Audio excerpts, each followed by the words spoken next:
کنترل فشار خون رو داریم با دستگاه عقربگی.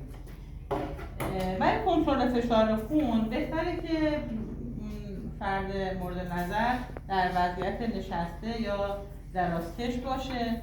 یه سری نکات رو باید رعایت بکنیم، مثلا بلافاصله بعد از خوردن نوشیدن یا خیلی داغ یا خیلی سرد یا مصرف غذا نباشه. بعد از کشیدن سیگار بلافاصله بعد از اون کنترل فشار انجام نشه.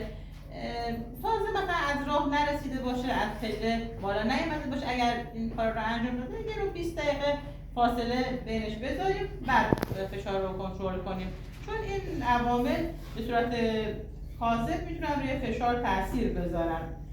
خب کاف فشار سنج کاف فشار سنج رو اینجایی که آرنج کم و راست میشه اصطلاحاً بالای چین آرنج میبندیم این صورت، طوری که این لوحه رابط روی نبض داخل بازوی بیفته.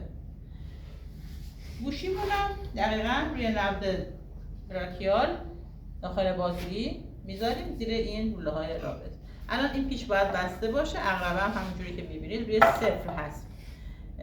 این رو من پمپش میکنم تا جایی که صدای نبضشون رو دیگه سمع نکنم، نشنوم.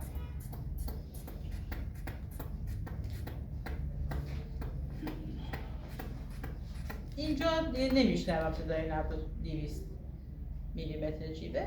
آهسته پیشو باز میکنم. هر جای اولین صدا، الان 160 من اولین صدا رو دارم میشنوم روی 160 هست، صدا هست هنوز، تیک تیکش نبض شنیده میشه و 100 تموم شد.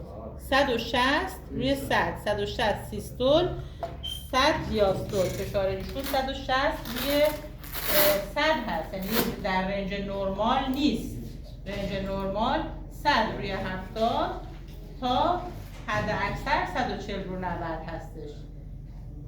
فشارتون متاسفانه